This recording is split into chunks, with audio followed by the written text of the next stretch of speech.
c'est vrai. Mais tu sais, imagine les parcours yose. Ça, c'est une question que je me pose. Tu t'imagines que ubu ngubu hari abajene bari hano batazi groupe nka Impara, barahari kabisa. batazi batanazi naho batuye na... Moi j'ai eu l'occasion de les rencontrer. Oui, tu m'as Up to parlé de ça. now, jusqu'à maintenant ntago abantu babizi ariko man baracyacuranga.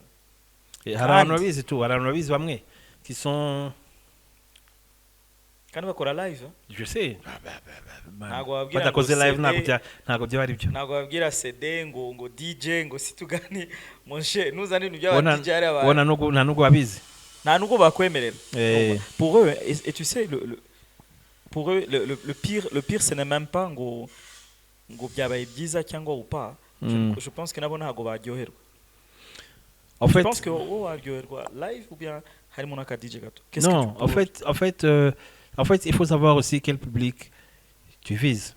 Ariko nawe ndakora les deux. Arakora les deux, tuvugira akora live rimwe ubundi akongera akora. Oui, mais je te CD. Mais pour moi, toi. Bon, déjà ku batabizi umutumirwa w'uyu munsi ki Barik, ce n'est pas juste voilà umutumirwa usanzwe. Ndashaka kubyexplica neza. En fait, hip hop harimo abantu bayiteje imbere. Aba producers batandukanye.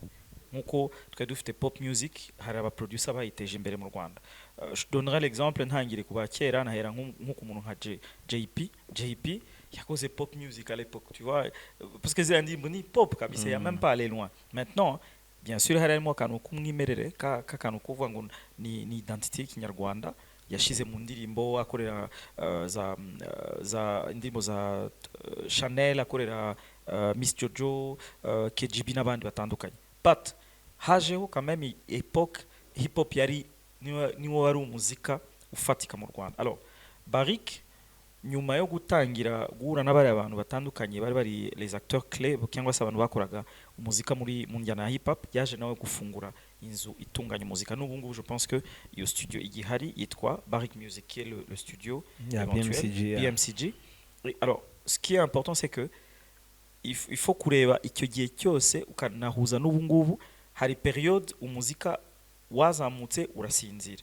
Mais l'avantage amahirwe twagize nuko twari dufite quand même abantu bari hariya, haje kwiyongeramo abandi ba producer bakomeye, hazamo Pastapi, hazamo Clement, hazamo Liclic n'abandi qui ont aussi ni nk'amaraso masha yatumye ibintu bita bizamuka bikanagenda hano. Parce qu'à l'époque JP hari ntago Pastapi yarahari, on ne connaissait pas encore, tu vois.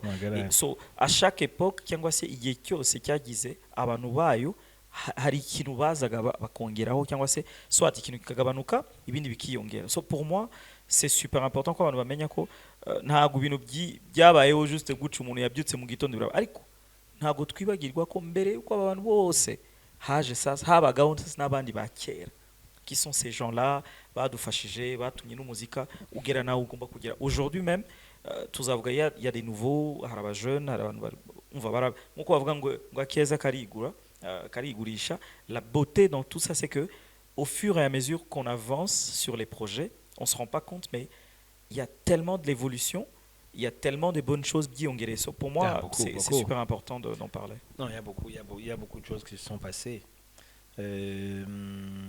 Déjà la mentalité du public aussi quelque part a évolué. Donc et après si tu regardes bien aussi la musique aussi parfois a changé, même dans les lyrics la musique a évolué dans des directions un peu qu'on ne sait pas.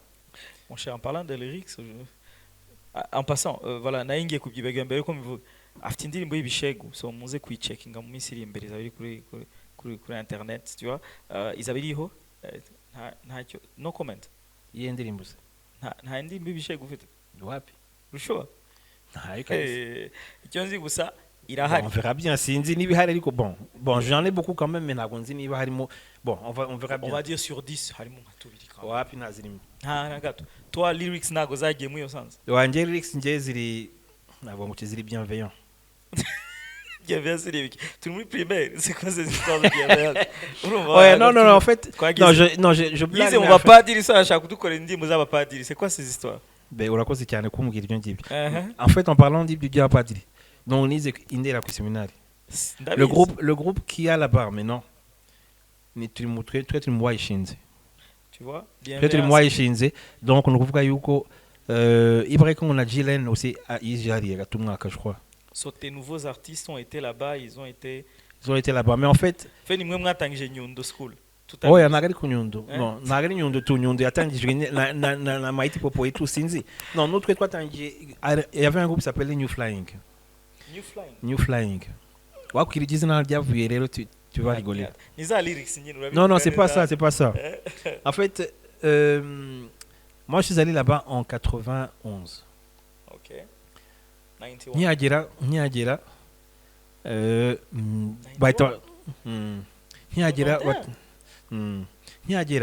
bahita batangira ku. En fait, il y a un blanc, un prêtre blanc, un père qui est venu de l'Italie et qui est venu avec du matos. Donc du matos c'est gucuranga ni studio c'est tout. Oya, c'est un kunda musique ariko ntanuga curangaga. Mais en fait, il est venu, il venait en fait gukora peut-être pour 1 an je crois ou 2 ans je crois. Haria Indira. Et donc non, je dois quand même gushimira kabisa cette école là. Même nous est un peu strict, mais quand même ndashimira ko naraciye.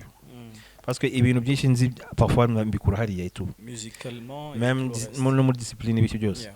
Et donc azana donc groupe et après trois hagize mu mbere bahita hari abantu bakuru bageze muri 4e. Harimo un musicien ukomeye cyane witwa Cyril Gahimano. Ukinaga muri vacances yakinaga muri Galaxy Band. OK, Galaxy Band yari he Kigali. Galaxy Band yari Kigali. Okay. Ni nayo groupe ya mbere yanuze ya Lion Manzi. Lion Manzi tuzi. Lion Manzi tuzi. Respect. Donc wakoraga cyane de amafunk n'ibiki tout.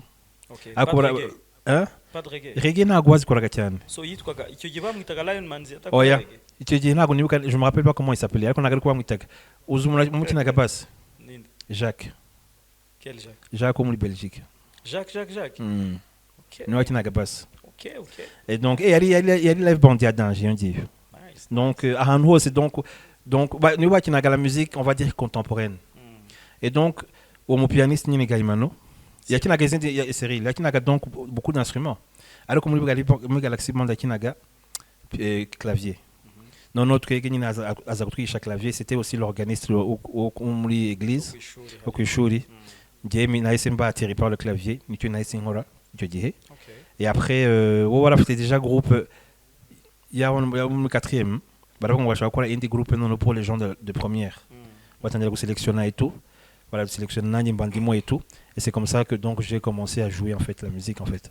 Et très important qui nous c'est que en plus Yoko mon producteur, c'est aussi un chanteur, c'est-à-dire un lyriciste. Donc uvuga ko nawe n'umuhanzi ntago ndi kubivuga mu buryo kwa ngo arahanga gusa gahanga indirimbo akorera abandi bantu ako nawe arihangira indirimbo akazishira hanze. Tu as un album qui est sorti récemment ou c'est un EP? Il y a un EP il y a 2 EP qui sont sortis récemment. Mais le premier album s'est sorti en 2020. 2020. Donc, c'est quoi le nom de l'album? Le nom de l'album c'est Love and 808. C'est quoi Love and 808? Bon, c'est un album en fait qui parle, qui est autour de l'amour, on va dire. L'amour entre femmes et hommes, l'amour entre fils et père, ce genre de trucs. Okay. Maintenant, 808, c'est de dire 808, de 808, c'est un instrument qui joue de la basse, un genre de basse un peu profond, et qu'on retrouve souvent dans le hip-hop. Okay. Ou dans la trap, mais aussi il y a aussi dans l'afrobeat et tout ça. Et donc en fait, voilà, c'est ça. OK. Et donc c'est ça le moment qui est sorti, on va dire un tout petit peu comme 3 mois avant que le Covid commence. Ah ouais. Oui. Alors du coup, on a cet album, on va dire que voilà, là on passe un peu sur un autre sujet. Tu étudies la musique, tu reviens à Kigali, on va dire Miss Ichiemo, tu as grandi. On va arriver jusqu'au moment où tu es déjà devenu producteur. Mais comment tu vas de producteur à chanteur? C'est quoi la phase en fait? Qu'est-ce qui t'a poussé à te dire je peux chanter aussi? Non, en fait. Tu l'as toujours eu en toi en fait? Je crois que je l'ai toujours eu en moi en fait. Il y a ça, il y a la danse aussi. La danse, OK. Donc, on va dire que moi je suis rentré dans la musique, ou alors j'ai été attiré par la musique par la danse. Quelle danse? La danse rwandaise? Non, pas la danse rwandaise. Je dois comment la danse rwandaise c'est un peu chaud pour moi. Non, c'est la danse, Amen. finally mbonye umuntu natsinda cyakoze ariko rero ntabwo dushobora gukora instrumental z'ikinyarwanda. Je peux te faire un truc là mystique, tu ne peux même pas imaginer. Donc c'est-à-dire que moi j'ai toujours fait input muri culture mu Rwanda. Ngenzi kubyina ikinyarwanda bro. Ntabwo mbizi ibyo ngibyo. Ariko nakuginisha ibindi bintu ko ushobora kurira. Byemere kutabizi. Bon, dukomeze tuvuge tout. Et donc en fait on va dire que moi j'ai été attiré par la musique par Michael Jackson. L'album Thriller. Donc l'album Thriller, c'est ça qui m'a, quand j'avais 2 ans je crois, un truc comme ça, ou 3 ans. Donc je me rappelle qu'il y a un clip qui m'a marqué, Thriller. Ce clip là, la première fois que je l'ai regardé, la nuit j'ai pas dormi. Tu étais qui à ce moment-là? Tu étais Michael alors à ce moment-là? Non, je sais pas, j'étais Michael. Non, j'aimais Michael. Mais quand en fait je dis que, en fait j'ai aimé Michael par la danse à partir de ce moment-là. Mais quand tu danses, quelque part, tu développes un peu la manière de chanter aussi. Même si tu ne chantais pas ce que tu comprenais, tu balbutiais des mots comme ça et tout ça, mais quand même, il y avait une mélodie que tu suivais. Après, ça a continué, je suis allé sur Bobby Brown, MC Hammer. Que des légendes, en fait, jusque-là. MC Hammer. Et après, il y a aussi des chansons. Maintenant, pour jouer la musique, j'ai appris la musique sur beaucoup plus de Phil Collins. Slow alors. Slow ou alors même rock un peu. En fait, icyo Barrick amaze kutubwira nuko kera yakoraga Smurf. Nabikoraga da, ntabwo nabikora. Murabyibuka Smurf? Bana. Breakdance et tout ça. Breakdance ya hata. Yes, nabikoraga kabisa. Mais quelqu'un m'a dit que wakinye n'umupira. Ah oui. En fait, en même temps avec la musique, je jouais au foot. Je sais que dans les dernières années de l'école primaire, j'allais souvent faire des entraînements dans les grandes vacances à Gisenyi. Donc, oui, mon étincelle. Junior. Et donc, je faisais des entraînements. Et après, mon 8e, je suis allé au séminaire. Le séminaire, on a une équipe comme aussi. Parce que quand je suis arrivé là-bas, en première année, c'est vrai qu'il y a une équipe éthique. Mais si tu devais choisir entre, maintenant, voilà, Ubungo, foot et musique, et que tu pouvais retourner en arrière, si voilà, où tu te dis, voilà, Iki, je pense qu'au fait talent, il y a Koudi Komeza, Kandi, j'espère. Maintenant, tu vois où tu en es avec la musique. Je vois. Ok. Qu'est-ce que tu aurais fait? Tu sais, j'aurais fait la musique. Sûr? Oui, j'aurais fait la musique. En fait, ce qu'il y a, en fait, avec le foot, je suis arrivé quand même loin aussi. Parce que quand je suis allé au Portugal, je suis allé aussi dans Junior. J'ai fait 1 mois quand même dans FC Porto. L'équipe qu'on connaît là? Oui, Junior. Toujours Junior. Oui, c'est en essai. Mais je n'ai pas été retenu parce qu'en fait, à ce moment-là, il n'y avait pas encore la loi Bosman. Qui veut dire? La loi Bosman, c'est la loi où en fait, quand la loi Bosman est venue, Bosman c'est un Belge en fait, qui a attaqué en fait l'UEFA. L'UEFA c'est l'organisme du foot européen. Pour dire qu'en fait, pour essayer de libéraliser les gens de toute nationalité à pouvoir jouer en fait en Europe. Parce qu'à ce moment-là, il n'y avait que trois étrangers qui pouvaient jouer dans chaque équipe du pays, des pays en Europe. Ah, c'est-à-dire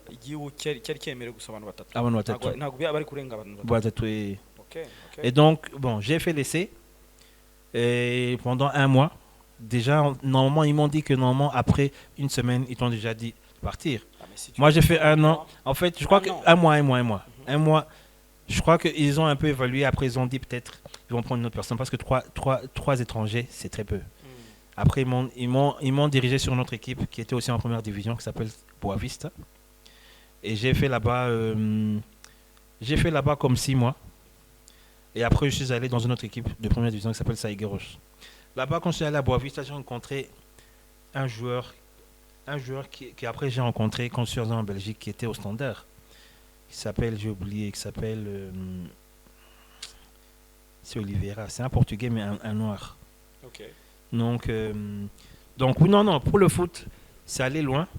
Mais en fait, pourquoi j'ai pas continué? Vous êtes revenu au Rwanda, en fait? Non, c'était pas encore là. Parce qu'après, je suis allé en Belgique, en fait, pour faire mes études. En fait, j'ai choisi entre les études et risquer pour le foot professionnel. Le problème, c'est que pour le foot professionnel, tu ne peux pas être sûr que tu vas être l'élu, en fait. En fait, ce qu'il y a, c'est que tu peux pas faire ensemble. Tu peux pas faire les études et faire le foot à un certain niveau. Donc, le temps de quitter le junior pour aller au-dessus, souvent, il faut choisir. Donc, à 18 ans, souvent, il faut choisir si tu vas dans le foot et peut-être faire les études plus tard si tu veux faire les études. Ou alors, tu vas dans les études. Moi, j'ai jaugé, j'ai dit, je vais faire les études. Je comprends. Non, mais donc, tu as tout. Après, je suis allé en Belgique. C'est vrai que ntago biba byoroshye parce que et en plus à l'époque tu vois ntago hari hariho ama école de foot ariko zina exige kumwana agomba kuba afite na diplôme. C'est même pas ça seulement en fait. Il y avait beaucoup de choses qui n'existaient pas. C'est même pas ça seulement. Au Portugal à ce moment-là, il y avait que 3 équipes. Donc les meilleures équipes en fait, Benfica, Porto et Sporting. Ce sont les 3 meilleures équipes du Portugal. Ce sont ces équipes-là qui avaient un truc comme une académie. C'est-à-dire que tu pouvais aller dans le foot, mais en même temps, ils organisaient des cours en fait, à côté. En alternance. Donc, ils organisaient des cours à côté. Mais pour les autres petites équipes-là, il n'y avait pas ça. Donc il fallait vraiment choisir pour ça, ou alors c'est pas. Ou alors et vraiment. Surtout, ça allait aussi avec de la chance. Est-ce que tu as été retenu? Est-ce que voilà, ou la comégé? Et là, peut-être tu peux profiter du service, du système et tout le reste. Donc en fait, c'est ça. Alors après, je suis allé en Belgique. En fait, c'est là que j'ai fait mes études supérieures. Alors voilà, on va dire tu retournes à Kigali, tu es ici, tout va bien, d'accord? La musique, tu l'as fait et tout le reste. Aujourd'hui où je te parle, si tu avais le choix de changer quelque chose dans la musique. Parce que moi, changer quelque chose comment? Pour moi? Non, en général. De manière générale. Jusqu'à maintenant? Là maintenant, la musique actuelle. Quelque chose peut-être qui a disparu, toi d'oufité, qui t'a ou vice versa. Qu'est-ce que tu changerais par exemple? Moi, un truc que je changerais un peu, c'est d'essayer de faire découvrir la musique aux gens, comme ça se passait à ce moment-là. C'est-à-dire quand on le faisait, c'est nta n'ubwo bien ngibyo en fait. N'ibyo ngubu bagerageza kubimenyekanisha donc watange la chance à tout le monde yo kugira ngo amenye ibintu. À ce moment-ci, c'est comme si en fait on essaie de montrer une partie de la musique, de l'industrie musicale, et de ne pas montrer l'autre partie. Maintenant, ce qui a aidé un peu, ce sont les réseaux sociaux. Mais s'il n'y avait pas ça, il y a des artistes comme par exemple les Mike et tout ça, ou même les Angèles, ça serait difficile de faire quoi que ce soit. Tu penses que c'est... Alors, parce que certains diront que c'est peut-être... En fait, c'est possible, c'est possible, mais il y a une période dans l'industrie, moi j'ai vécu ça, Albert, CFM, m'en a parlé un tout petit peu. Albibi. Une fois, on a eu une discussion et il m'a dit, moi je comprends pas pourquoi en fait, on m'attraque sur les radios ou alors même dans d'autres moyens de communication que la vraie musique, c'est celle qui est faite en Kinyarwanda. Donc, la musique, normalement, la musique n'a pas de langue, ça c'est la première chose. Et en plus, ici au Rwanda, à ce moment-là, on était bilingue. Le français est revenu après. Mais au moins l'anglais était là aussi. Tu entends? Maintenant, la plupart, même il n'y avait pas des artistes qui chantaient en français. La plupart des artistes chantaient en anglais, d'autres artistes, je veux dire. Mais il y avait ce genre de truc, ce genre de brouhaha, c'est pas un genre de bruit là de fond, qui disait en fait, la vraie musique, c'est pas celle il faut chanter en Kinyarwanda, parce qu'ils disent que les Rwandais ne comprennent pas l'anglais. Écoute, on va dire les choses qui ne se disent pas, d'accord? Ça c'est clair. Non, moi j'ai remarqué ça dans le concert de La Fouine. Il faut voir comment c'était. Beaucoup de Rwandais sont francophones, ça on ne peut pas dire le contraire. Et je trouve que ce n'est pas une mauvaise chose c'est bien au contraire, c'est un ajout. Non mais attends, je te dis, sans te couper la parole. Moi je crois qu'à ce moment-là, en fait ils ne mettaient pas, je ne dis pas qu'ils fermaient les musiques qui étaient chantées en anglais. Ils donnaient beaucoup plus de musique des gens qui chantaient en Kinyarwanda. Ce qui n'est pas mauvais. C'est pas mauvais ça. C'est pas mauvais. C'est pas mauvais, mais en fait, c'est comme si en fait ils ont mis dans les gens que, en fait, quand quelqu'un qui chante en Kinyarwanda, en anglais, Nagaru Munyarwanda, ou alors, voilà, en fait, ce que tu as dit Nagaru Munyarwanda, et donc en fait, et maintenant quand tu donnes ça, par exemple, ils entendent une chanson d'Angèle, là à la radio, ils vont pas dire en fait Munyarwanda. Alors que c'est là qu'ils devaient dire en fait, et mon artiste Munyarwanda, ni mu itiranye n'umunyamerika ou quoi que ce soit, ni Munyarwanda et tout. Donc, j'ai même pas besoin de quoi vous. But at least en fait, ils se gardaient de ne pas donner toutes les informations. Ben, tu sais, je veux dire une chose. Tu entends? À l'époque, avant même qu'il y ait Angèle, on a eu des artistes à une époque qui, en chantant dans plusieurs langues, urumva mu ndirimbo niba yashizemo akongereza agafaransa n'ibindi ku maradiyo bakayiboyikota, ariko n'abantu bayiboyikotaga wasangaga c'était bari abantu bonyine bari no gupushinga abandi bahanzi, urumva tubyite ko ari abapromoteur, ndabyumva ko voilà ni competition twese turi gushaka amafaranga, but now ubu ngubu soyons honnêtes, indirimbo zose zifite succès harimo akongereza kinjiyemo, harimo akantu k'agafaransa karimo, harimo agaswahili karimo, so ntago bikiri tena ngo abanyarwanda bumva gusa indirimbo y'ikinyarwanda, no n'amasalangi menshi aturuka dans d'autres langues, amagambo donc bongera muri izo ndirimbo, c'est beaucoup dans d'autres langues, mais en fait je crois que c'est l'évolution de la musique. Mais pour ce qui est des lyrics, il faut dire que le hip-hop a aidé beaucoup. Quand en fait le Kenya Trap est venu avec les Bushari, les Beatray et tout ça, ils ont amené une autre manière de parler. Et après, les gens de l'Afrobeat ou alors de R&B, ils sont allés emprunter ces mots-là. Et il faut dire qu'en fait, comme le hip-hop, c'est pas un truc qui est très accessible par tout le monde.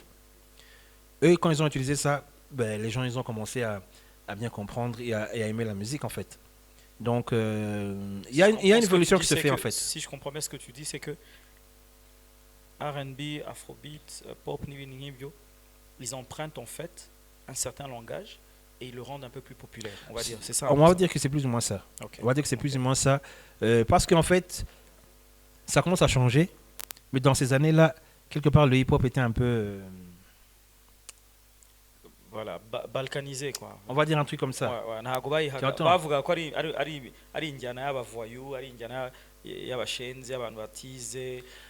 Et parfois on généralisait beaucoup.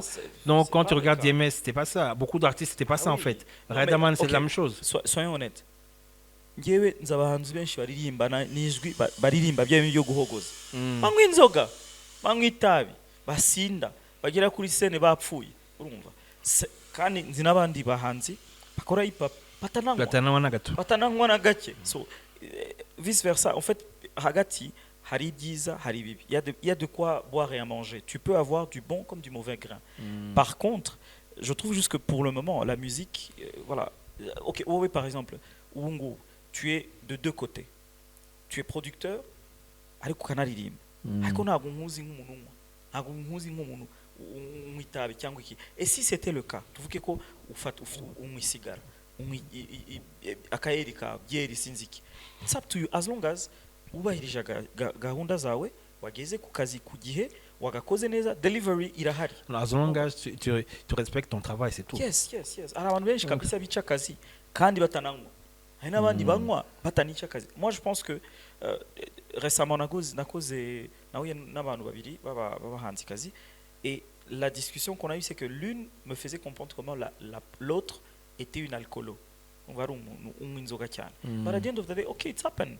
Niba ngewe nagutumye mu kazi, nuze kwica akazi ugakora neza, sincerely speaking, niba ushaka warangije akazi igihe n'umwe ibyo ugomba ibyo n'ubuzima bwawe, it doesn't I don't have the time, not even the luxury, nta nubwo mfite n'uburenganzira bwo kukubaza wakoze iki nyuma y'akazi. En fait ikintu gihari ushobora kuba nyine unywa inzoga comme tu dis, on va dire que nicyo twatangiriye turi kuvuga, ariko tuvuge ukaba nawe ubizi ko ariko bimeze, peut-être c'est ça ta faiblesse. Et après, en tant que professionnel que tu peux être, ukaba ufite umuntu qui fait attention à toi quotidien, en fait, genre, tu es un manager qui te dit en fait, il faut faire ça, il faut faire ça. Parce qu'il y a autre chose en fait. Hein. En fait, artiste, le fait d'être dans certaines conditions fait qu'en fait, ils font des hits. Et souvent, parfois, j'ai vu des artistes comme ça. Ok, tubivuge neza. Ibyo urwo nuko harabanzi bumva ko atafasha kantu nago ari capable yo gukora muri studio agende akora indirimbo asora indirimbo izakundwa. That's what you're saying. C'est ça que je suis en train de dire. Est-ce que aujourd'hui, si je me base sur ça, amahit menshi dufite nuko ari umuhanzi wazanditse? Non non non. Non, ça veut rien dire, bien dire. En fait, attends. En fait, ikintu gihari, en fait, quand on dit ikintu gihari. Ikintu gihari en fait hari abahanzi bagiye batandukanye. OK. Hari, je vais te donner un exemple. Exemple du zitandukanye ariko bafite ahantu bajya guhurira. Wizkid yagiye muri studio. Ntago agiye yandika. OK. Ntago agiye yandika, ntago azaprepare. Lil Wayne style. Donc cyangwa Jay-Z style. Yeah. Waraza akajya muri studio bagashyiramo beat. Yarangiza agahita bagazana micro ye tu. Akenshi akanda akunda kuririmba noneho aryamye. Akunda kurikodinga aryamye. Donc araza akalayinga down micro iri hejuru et après beat igapasa ibintu bimujemo akabigira. Urumva? En fait il explique que c'est comme ça que akachinga vibe facilement. OK. Muri opposition abarimo ari ku recordinga et aussi le fait de découvrir ibintu byose à ce moment-là. Urumva? Donc et après Jay-Z je crois que we ntabwo nzi niba Wizkid aba yafashe akantu, je sais pas. Ntabwo mbizi njye Wizkid ko bimeze. Ariko Jay-Z we nawe abigenza gutyo ariko je suis presque sûr que ntabwo afata akantu cyane. Urumva? Il peut prendre peut-être une bouteille, un petit verre ou un petit liqueur et c'est tout ça. Ariko un truc là vraiment qui va pas vraiment changer quoi que ce soit mu mutwe wawe.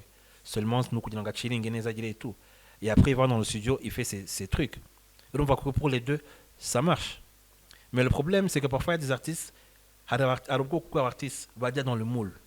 Imva ngo mutipe ya recording muri izo conditions akumva ko nawe ngo niko biragenda. Et parfois ces gens-là, c'est eux qui deviennent des alcoolos en fait quelque part. Parce que bakurikira un trend, nabo bakurikira ikintu baba découvrir cyo kibarimo. Ntabwo bayizi neza. Ukuntu we ikimube icyamubira n'ikintu cyamubera kintu kiza. Non mais attends. Nkuko hari abantu tuvugiye banywa inzoga urumva basinda cyane bakaba violent. Yeah. Hari n'abandi bantu nzi banywa inzoga bagahita baba chill neza tu bakaba abantu beza cyane. Kuri njyewe ntago ari akazi kanjye. Akantu gatoya. Akantu gatoya navuga.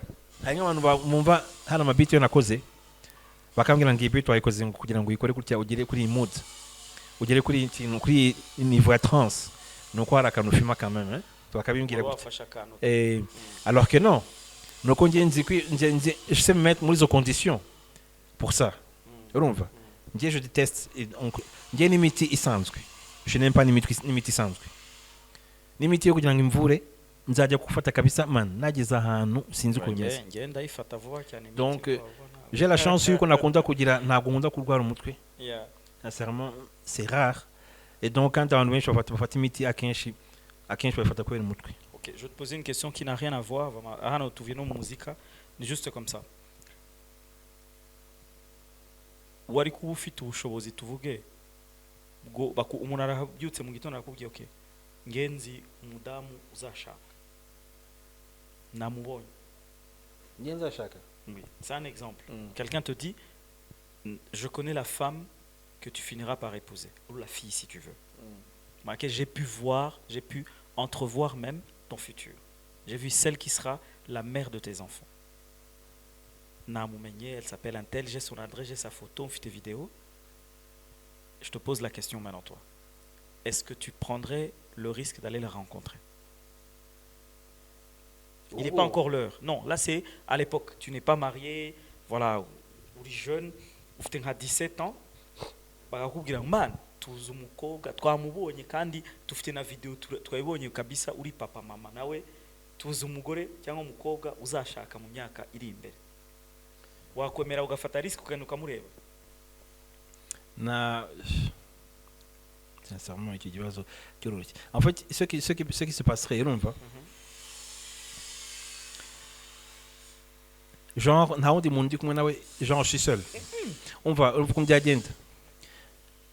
Umuntu araje juste arakubwiye OK bro en fait ngiye urukumva reka nyambwira ikintu umuntu araje akubwiye sasa ubu ngubu fite video urumva ndayifite gutya nzi umukobwa yitwa Nathalie cyangwa se atanakubwiye izina nzi umukobwa uzashaka mu myaka 10 cyangwa mu myaka 5 iri imbere kandi niwe uzakubera umufasha wawe wibiye byose muzabana muzanagira n'abana 3 4 reka nyambwire gato ngiye urukumva et tu prêt yo gufata risk yo kujya kumureba ntago najye kumureba kubera ko umuntu abimbwiye gutyo afite maze mbwire afite ntago najye kumureba kubera byaterwa no umuntu uri kubimbwira c'est quoi en fait ari umuntu ntazi gutya akabimbwira gutyo c'est impossible ntago najye kumureba en fait kuko nta kintu cyanyemeza yuko donc ari byo quelque part niba bigomba kuzaba urumva haba ari bizagiramo no bitaba ari umwanya wenda bikaba même dans 4 ans dans 5 ans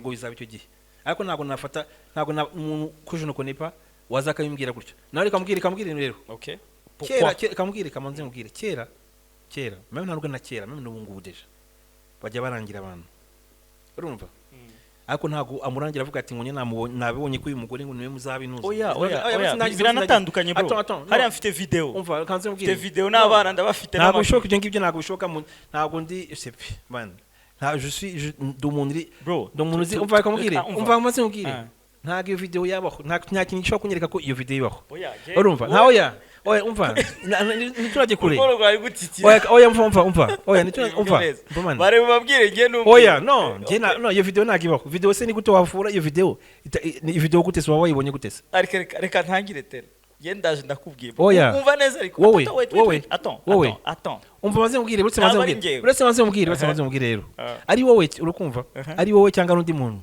deja ukambwira gutyo nabwira ni bon okay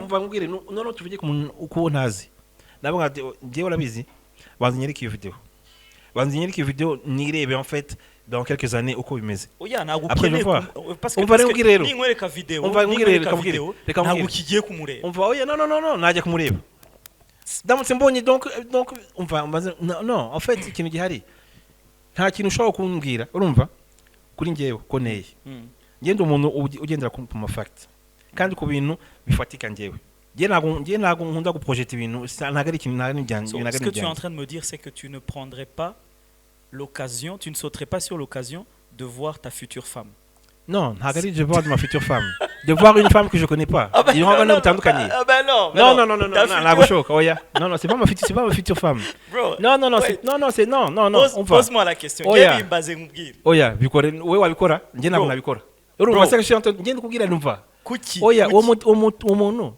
ni audace afite yo kumbwira ati ngo oya uretse gato no iboye mumenye ufite gwatuma avuga ati ngo mashukone ngo est-ce que tu veux rencontrer ta future femme est-ce que en fait non c'est kuri ngiye c'est pas possible en fait impamvu c'est pas possible kumva ni muri kamere yanjye ngiye akambwira ikintu ngiye ko ikintu njyampereza agaciro cyane ntabwo nzi niba mbyongeho casual donc le hasard ngiye rukumva ngiye irakonta cyane le hasard comme la chance kuri ngiye ni ibintu ni cyangwa le destin comme on dit parfois urumva en fait ntabwo ari ko nabyizera nibyo mbwira ko le hasard ngiye je donne de l'importance je laisse ibintu ngo bibe kugira ngo mbigire urumva une petite question avant que je n'oublie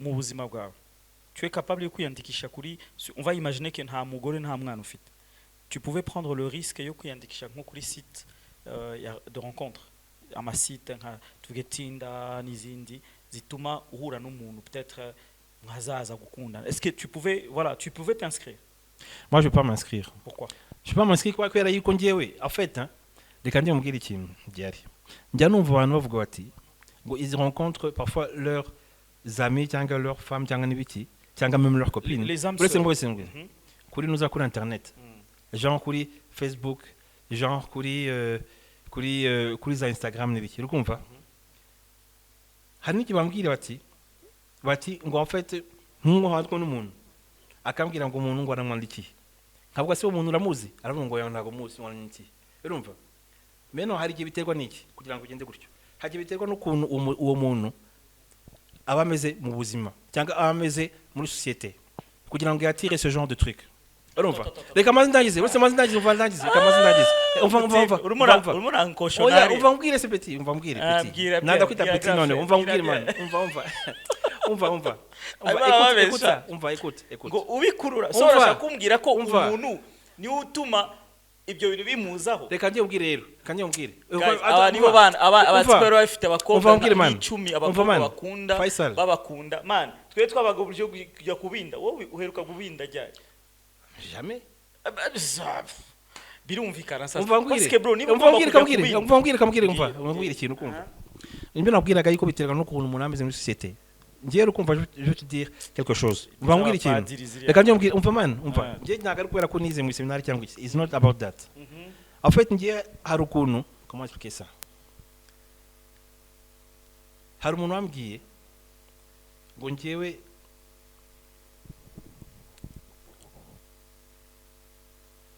en fait abantu bambwiye ngo ngiye kunyaprocha c'est un peu difficile il y a des gens qui m'ont dit ça ntago ko ko n'umupadiri ntago nzi impamvu en fait mais il paraît que en fait ntago nzi ko nabyita ce que je veux te dire c'est que imagine-toi que jusqu'à maintenant j'ai jamais eu ntago nigeze mbona même avant que je sois marié cyangwa iki un message gutya yayobye y'umuntu kuri IG kuri DM n'ibiki jamais de la vie ça n'est jamais arrivé icyo kintu on va na IG abagabo oya mfa nagari cyose icyo gihe umva none si cyo gihe hari high five sinagwize high five sinagwize attends franchement tubisubiremo neza uri muri primaire cyangwa muri secondaire ntago wanditse ibaruwa nansi baruwa ntago wanditse akabaruwa nta mukobwa wakukunze cyangwa se wowe wakunze no twarakundanye c'est vrai nta muntu wandikiye akabaruwa oya kwandikira ukamaze mbwira ikintu ukumva se nibyo nashaka kusobanura rero en fait nge ama relation nagiranye n'abakobwa ukumva nagize kwera yuko nafashe décision yabyo kwa ko numva ko je dois le faire urumva nta icyo cyo te dire c'est quoi reka maze mbwire naramukunze tu ndamwumvisha yuko mukunze urumva et après ukagira imana ugasanga nawe niko bimeze asige mukagira ce que je te dire c'est que ntago nigeze ngira ikintu cyuko la fille ashobora kugira une certaine initiative ukuntu envers moi. Ok. Tu entends? Et donc, les gens me disent que c'est aussi difficile à approcher. Même pour les filles seulement. C'est même pour Nabagabo, même les mecs. Mais tant mieux, les mecs, tant mieux. Donc en fait, non, quand je parle de ça, en fait, en fait, tant mieux. Ne m'approchez pas les gars. Moi, Nagari les sens, donc bon, tu as compris. En fait, ce qu'il y a, c'est quoi? Donc après, tu vous dis, yo, tu vous gagnez, tu vous dis, tu vous gagnes. Mais en fait, j'avais une idée de toi, imeze gutya, ariko nsanze ntago ariko bimeze donc en fait c'est ça abordable mais tu te rends compte que quand même mais ça quand même je veux te dire quelque chose ça iyo ntuza ntago nabikalkulaga iyo eta imeze gutyo yo kumera gutyo mais quand même je dois dire que peut-être ça va peut-être sauver des trucs hein. Mais bro, est-ce que tu te rends compte? Oui, c'est sauvé, oui, parce que tu vas dire. Parce qu'en fait, en plus, non, en plus, non,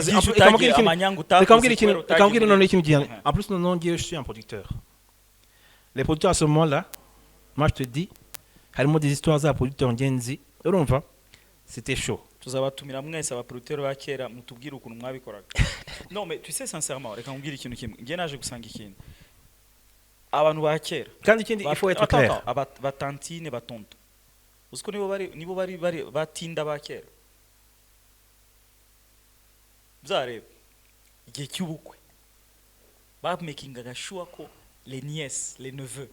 Bagomba kwicara ahantu, bagomba kuba bahura. So, toi tu dis, tu ne voudrais pas rencontrer voilà ta future épouse cyangwa se la voir juste entrevoir ariko kera hari ukuntu baduhuzaga n'abantu. Non, umva nibyo nabwiraga sinabwiraga ntago twe tunakeneye ko umuntu ashiraho profile kuri internet agafoto avuge izina rye ibyo akora uburebure bwe ibyo akunda etc.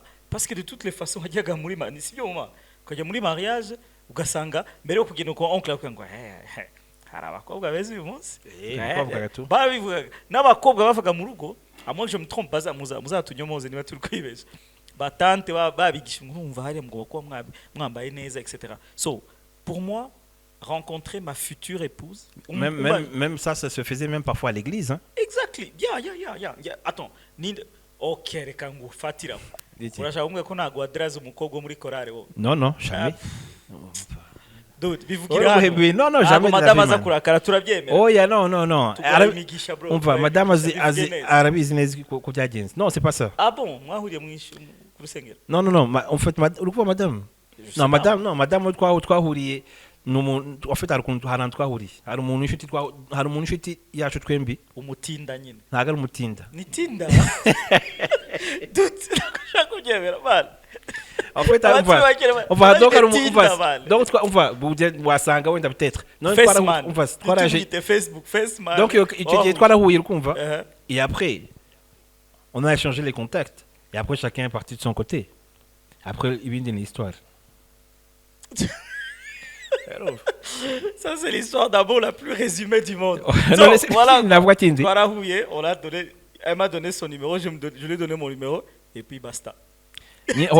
Après tu as un message, tu l'as vu, après on est sorti. Et après, par contre, en fait, les autres messages, les autres DM Zungu. Les autres DM Zungu, attention, ariko mazumgiri, ariko ntago natangiye en plus icyo gihe ntago ari nuza. Ntago nahise vuga ni mbega umukobwa hariya itu. Oreka amazi ndayikinge tu ndebe ko akora signe. Wabona nta kintu kibaye. DM. Non, DM. Non, mais tu te rends compte que c'est pas mauvais. C'est pas plus mal. Non, c'est pas mauvais. En fait, je veux te dire un truc. C'est pas mauvais et en plus, il évolue. Et ça évite ko ba oncle batagushira muri gahunda bavuga petit ni wibesha uriya mwana acha kagira ikibazo tuzagotera hano hanze. Non, but let's be honest. La réalité est que de nos jours, c'est plus facile de rencontrer les gens via les réseaux sociaux. Non, ça c'est clair. Que de les rencontrer ailleurs. D'ailleurs, de toutes les façons, est-ce que tu trouves qu'abakobwa bagitanga n'umwanya, producteur ou pas? Tu trouves que les filles nous donnent du temps? Est-ce que les garçons donnent du temps aux femmes aujourd'hui? Les garçons, en fait, s'ils te donnent un temps, nous avons un objectif. Ok. Et les filles, c'est pas la même chose? Et les filles, c'est la même chose. En fait, vous avez qui me dit un garçon ou une fille, au dafti muri gahunda zeko par exemple, il veut se marier ou elle veut se marier. Ashobora kujya mu rencontre zishoboka yose ntago bizajye nta kintu kizaba. En fait, nyine azakora ibindi birenze urumva, ariko ntago azajya muri iyo mood yo kuvuga ngo arashaka kwimarier. Parce que le fait de se marier souvent c'est la décision de chacun en fait. Urumva, quand il n'y a pas d'âge kuri icyo kintu. Il n'y a pas vraiment en dessous de 18 ans, mais donc il n'y a pas d'âge. En 30 ans, en fait, c'est quand tu le sens en fait. C'est quand tu le sens et quand ensuite tu sens aussi que tu ouvres l'expérience. Pourquoi il marié très tôt, à 40 ans ou toi tu souhaiterais que tes enfants se marient à quel âge? Ton garçon ou ta fille? Sincèrement, ils vont se marier à l'âge qu'ils veulent. Bon, en fait, tu as une fille ou un garçon? J'ai une fille et un garçon. Ok. Tu vois un garçon venir te demander la main de ta fille? On va. Non, en fait, on va guys, don't ever think that you're coming to me ngo I want to imbwa nyinshi cyane. Non, ibaze biramutse bibaye ahubwo utabizi. Ugize imana ahubwo aragwafonse arakubwira ati je viens demander et tu diras mureba gutya eto ukavuga uti umva se. Non, tu te rappelles kaka émission kaka épisode kaka phase ko muri Bad Boys harimo Martin Lawrence na Will Smith bategeje kaka peti ku muryango. Ntago niyo ke parti. Fite janvier. Fite n'abana bajama bose bari hano ayizo. Nibaranga okay ura mu peti mu mutegereze kwa. Non, en fait ikintu gihari on va mbwire. Non, en fait ikintu gihari en fait c'est il faut kugerekeye ibyo bintu by'abana et tout. Bon, tu moins sujet. Il faut essayer d'être à l'écoute y'abana. Mukaganira. Ukumva exactement ikintu kugira ngo quand tu vas venir kugira ngo sentir le truc venir. Parce que si tu es présent, uri présent. Mbere ko zaja kuvugisha. Uzaba hari ikintu utangiye kumva. OK. Uzaba ikintu utangiye kumva, urumva? Et donc uzaba utangiye gutekereza comment est-ce que ugomba kubihandelinga. Mais le plus important c'est d'être à l'écoute, no kugira ngo uvuge ibintu ku buryo buri clair. Kandi ukamenya kuri buri âge ibyo mba kumubwira.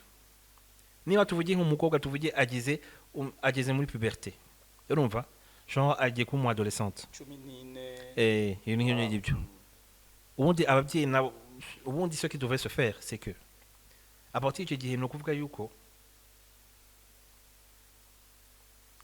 muri no myaka y'ubu ngubu elle risque de gutangira kudécouvrir ibintu bimwe na bimwe genre par exemple là les premières règles par exemple il faut que la mère soit là pour bien lui expliquer en fait pourquoi Hajj bien. On va. Et après, tu as réglé la mesure que tu expliques. On va. À cet âge-là, tu ne sais pas en fait ce qui se passe. En fait, Harabano Sango a fait une certaine expérience. Kudraga. Tu sais, on va dire à 16 ans. Quel jour c'est qu'est-ce? Oh yeah, on va mugire. Reka ntangire. Reka c'est gâteau. Footballeur international. Oh yeah, c'est gâteau. Chanteur, producteur. Non, à côté de tu dis nago nandi chanteur. Wategereje 16 ans. Non, on va nagaruka ko gutegereza. On va. 12. À 16 ans. Non, quand même 12, il y a rien qui se fait à ce moment-là. Non. On va sincèrement non, on va. Sans mentir, kabisa c'est pas passé comme ça. En fait, hari ikindi kintu gihari en fait niki. Hari igihe mu ishuri ku ishuri nko muri primaire, mo muri populaire. Hari abahungu baba bari populaire. Ariko ryo hari abahungu baba bari populaire. Ntabwo bivuga buri gihe yuko en fait hari igihe usanga nyine arakobwa bari kubakurikira etu nibiki. Ariko ntabwo bivuga buri gihe ko buri gihe en fait ils ont peut-être ils ont l'écoute, mais parfois ça ne veut pas dire que ça se traduit. Il y a un phénomène là aussi. Ça veut pas dire, c'est pas ça que ça veut dire.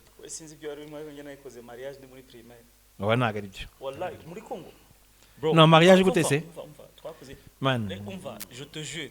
Man, il y a pas prescription. Ah, tout dans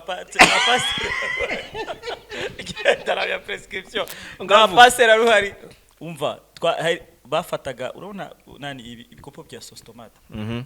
Kata abari badukuriyeho gato qui avait peut-être dans les on va dire 12 13 tu vois un peu plus grand. Non mais ugiye kuvuga si ibintu byabo pana mama byatari non moi aussi je joue à ça aussi ça veut rien dire ibyo ngibyo je nakoze mariage reka ndangiza ari ngo nyine barakata bakakintu bagafata nk'utuntu ibiryo mu rugo bakaza bakora semblant ngo bari guteka man barabatsa n'umuriro n'ibiki et puis batwambika twese twa dufite akantu kameze nk'umwenda sinzi aho bakuye imyenda tu bari ufite imyaka ingahe peut-être 8 ans 9 ans comme ça on va et puis twese batwambika on a dit qu'il y avait Superman no ikintu kirekire n'umukobwa ubwo bamukozeho ngo maquillage uzi maquillage bakoreshaga bafataga amatafari urumva ko bamusize amatafari n'ibiki et puis bagafata bya bikopo byasigaye bagishira ku mwenda w'umukobwa bro quartier yose mariage pole mama ana oha bibi yake mama pi je te jure dukora kazi yose ubwo nunko kuva kunzu yari abakagenda kandi ubwo ababyeyi n'abantu bose basetse bari gakoba maji tugape mon cher j'ai fait 2 mariages. On va déjà cause un divorce on va côté libyo oya nta na divorce urumva ko waciye mu bintu byinshi cyane wowe nta na divorce man non il y a un divorce à cause de donc on va 3 femmes tu t'imagines man c'est grave ça il y a nuko nyina ari byabana nyine et tout mais en fait en parlant sérieusement en fait donc il faut comme j'ai dit il faut être à l'écoute y'abana et tout ukanyumenya donc ama étape uko bigomba kugenda bimeze par exemple le garçon par exemple hari bigomba kugira ikamubwira uti ugomba kuri hafi kamubwira uti en fait il faut faire attention en fait ugize muri âge où c'est chaud urumva ugize muri âge où ushobora gutera umva ugize muri âge où ushobora gutera inda umwana urumva. Tu as déjà expliqué ça à ton fils? Non, je peux encore. Il est encore jeune. Il est plus jeune. Mais je veux lui expliquer ça au moment où on m'a expliqué ça. Tiens, quand même, ça pourrait être avant. Il faut qu'on va hafi. Tiens, on va dis-moi, on m'a expliqué ça. Le vieux la m'aiderait et tout. Oui, il m'a expliqué. Ah, ça. Nanjye nzajya kuba muri Portugal kabisa. Attention, non. Wagize imyaka bakubwira ibintu. Non, en fait, non, on va. Like for real. Non, en fait, non, on va. Non, ce que moi, on m'a dit, c'est quoi? D'abord, on dit déjà que tu es ancien, primaire. Tu es 8e. Et tu dis, entre 7e et 8e, Tu dis, moi, 7e ou 8e. À les cours, 8 éducation sexuelle. Éducation sexuelle. Ouais, je crois que nous, on a eu aussi ça, mais moi c'était pas appelé comme ça. Donc, et donc, va expliquer. Donc,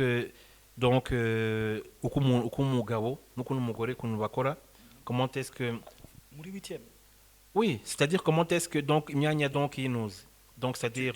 Tu parles anatomie. L'anatomie. Mais attends, non, le détail va comment non, il faut savoir comment est-ce que l'enfant est fait. Ah, for real. Non, bah, en fait, on va. Voilà, en fait, hein. Bah, expliquer il faut, hein, ce genre de choses.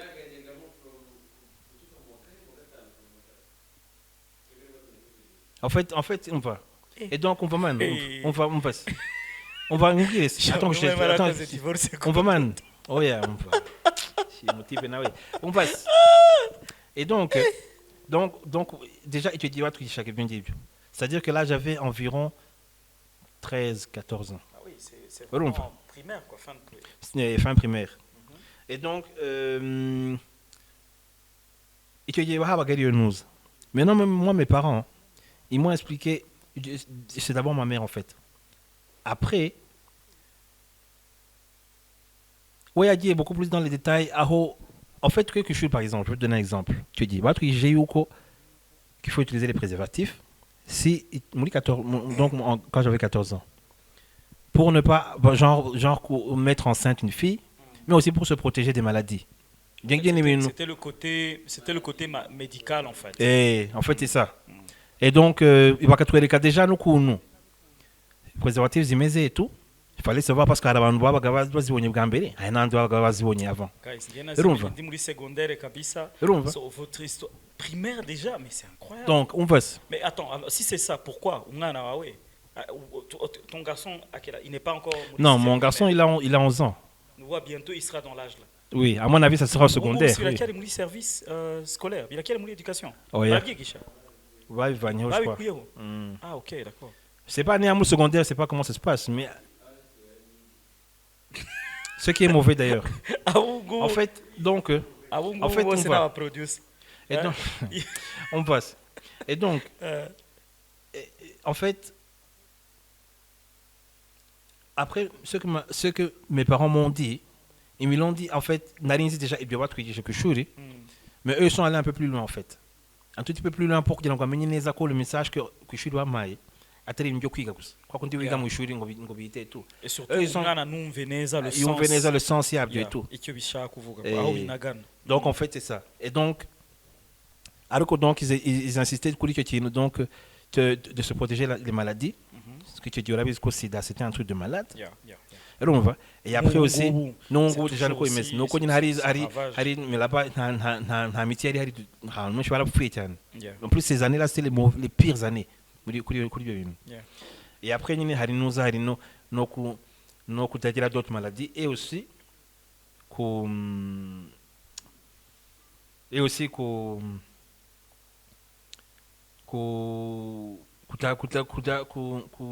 pas mettre quelqu'un enceinte. Donc voilà, engrosser une fille. Donc en fait, c'est ça, il fallait faire attention en fait. Moi, j'ai eu la discussion avec mon fils. Donc Et après, je dois dire que quand même, ils ont bien fait de me l'avoir dit.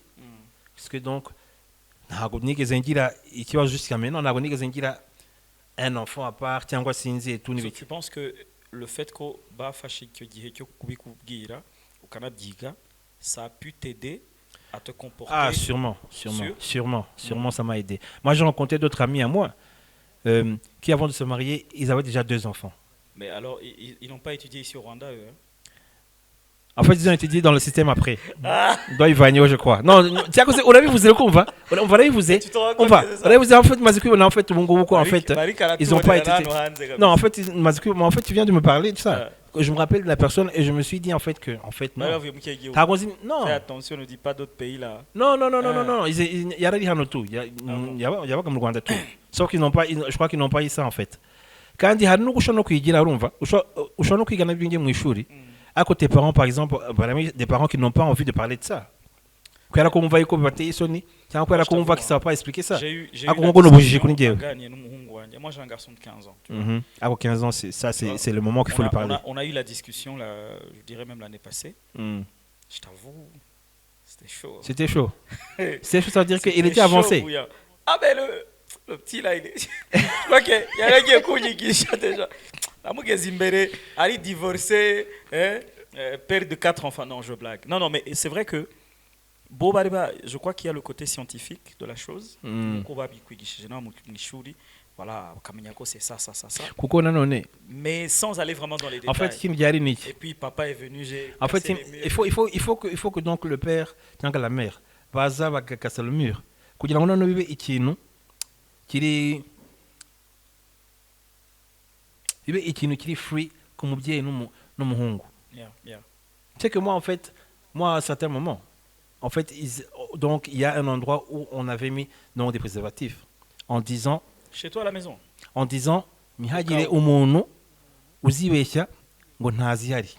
Petit, moi tu oublies, hein. Tu n'auras pas un coin où je vais mettre les condoms, hein. Tu oublies. Tu n'auras pas. Hein. Tu oublies. Tu attends en fait, à 35, 40. Non. En fait, il faut. En fait, tu peux le faire comme ça, on va. Mais il faut lui donner d'autres outils. Donc, où est sûr que tu as aussi quelque part. Je t'avoue, je suis d'accord avec toi sur une chose. Bon, tout à l'heure, voilà.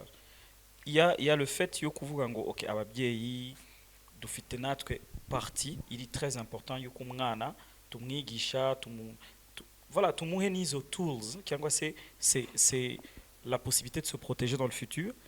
Maintenant, est-ce qu'il est nécessaire d'avoir aussi peut-être, je veux dire, là je parle en termes techniques, est-ce qu'il faut que par exemple le monde un condom, est-ce que c'est bien ou pas? Non, en fait, hein. Parce que en fait chacun en fait, dans les restos, dans les hôtels, dans les hôtels, dans les hôtels, il y a des hôtels en fait dans les toilettes et ailleurs parce que mais il faut, tu vois, c'est il faut en fait nubwo utagira icyo ukora urumva le fait yuko uyibona condoms ahantu ukumva wenda hari ikintu wagiye gukora hari igihe ushobora gutuma utekereza ukavuga uti en fait est-ce que ça vaut la peine vraiment de continuer ou pas ukumva déjà c'est quelque part c'est ni gahunda nini kujya gufata le préservatif no kugira ngo bikore kera kujya kugura c'était un problème je change ndabizi n'igiti hoya urazaga harabazaga bakaza gutya yagira gutya yasanga ari abantu agasanga uretse oya ari umudamu naki oya araza gutya yahagera gutya agasanga ari abantu noneho tuvuge akavuga ati none nge akaba galant akareka abandi bakabanza bakabakira none yagira ibyago urumva hakaza abandi bakabanza none kutari kuvuga oya ndashaka kureka ngabano ngo wanze bagire wanze donc waje. Non, mais en fait, madame, ça veut rien dire en fait. Moi, je suis allé acheter la première fois. On va. Je te jure, Ugamberariko. Man. Ikibazo rero ngire rero. Namusanzemo igifaransa kirahe. Ikibazo rero ariko en réalité, umudamu ni we ubifata ku buryo buri bien en fait. Non, dude, moi je te jure, moi j'ai eu pire. Nyine kuri wenyine. Ariko ko wenda c'est pas. La fille, si c'était une dame, yarandebye. Arandeba et puis non, ça fait combien icyo gihe? J'avais quoi? Je devais avoir peut-être dans les 19-20. Umudamu ne sait pas comment il est. On va bro, yarandeba ngo. Ouais. Taragize. Ouais, tuzabime. Ngo ngiki? Ngo naragize. C'est juste des mots. Ngo nibyo ni ushaka. Uzicashaka se oya yashaka kubivuga ariko ntago ari ngiye gusa yashaka yuko wo usubirayo nta bijyanye naje avuga wapi balago genda tuzaza avuga urumva voilà ngo bivuge neza man en fait yashaka yuko en fait yashaka kutabivuga ariko ushaka kwivuga en fait iri hariya ngo arega ngo notre là. Oui. Aho kutagize imana ngo azizane nka model eshanu avuga ngo ahitamo gutya ito. Choisir. Je peux pas choisir kabisa, je peux pas choisir. Bon, en tout cas voilà, qu'est-ce que tu aimerais dire à toutes les personnes qui nous regardent? Je sais que ibiganoni byinshi twaganira kandi it's actually good having you parce que voilà, le flow il est là. Mais par rapport déjà à ton album, Où est-ce qu'on peut trouver tes chansons? Où est-ce qu'on peut les écouter? Ton studio, par exemple, où est-ce qu'il est? Qu'en est-il de la musique par rapport à quelle adresse? Aho yahura na producer Barrick cyangwa se anashatse no gukorana na Barrick en tant qu'artiste nihe twakusanga social medias n'ibindi byose? Bon, album yo iri kuma plateforme nyine, donc za Spotify, za iTunes n'ibiki byose. Okay. Deezer, donc en plateforme yose zirahari. Ugiye kuri IG ushobora kubona kuri profile yanjye Linktree, donc kuri Instagram iriho donc ahantu hose wabona album yanjye cyangwa indirimbo. IG yanjye donc IG cyangwa Instagram ni @barrickmusic bifatanye. Okay, arrobase yo gushakisha. Okay, @barrickmusic, CK Music. Okay. Yeah. Ni naho wabona amakuru yanjye no ushaka no kunkontakta. Niho byoroshye kugira ngo nkontakte udafite nimero zanjye. Kaka DM mbese. Niho byoroshye kugira ngo nkontakte ushaka nimero zanjye uri umuntu w'umusicien. Kaka bivuge neza. Donc après kuri noza kuri Facebook ni de Barrick de Produce. Okay. Donc @Barrick de Produce ni page. So IG ni kwa Instagram ni @barrickmusic niho muhumsanga. Hariyo na Linktree wahitubona directement izindi ndirimbo cyangwa se kakujyana ku indi platform ukumva n'izindi ndirimbo.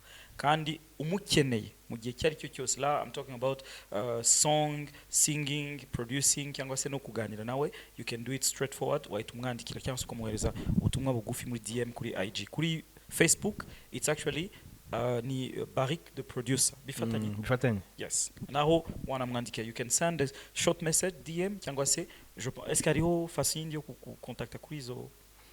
Nuko nguko après bon yo nkontakse icyo gihe kugira ngo bibe facile igihe nguhereza WhatsApp yanjye. Okay. Donc ari on contact. Ikindi navuga nuko à part la musique hari ama video mfite nkora ko ndi passionné kuri football cyane, urabizi ko nayikinye presque.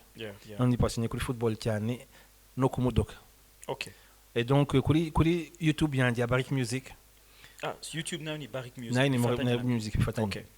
Donc hariho ama video, donc harimo indirimbo déjà album yanjye iriho déjà aho ngaho. Okay. Hariho ama beat yangurisha. Iriho. Okay. Harimo n'ama beat yanjye, ama beat ama instrumental, comme ushaka instrumental. Ashobora kujya kuri YouTube yanjye akazibona. Akaba yazitelecharge, ariko niba ashaka kuyikoresha icyo gihe hari link mujyana kuri platform yitwa BeatStars. Okay.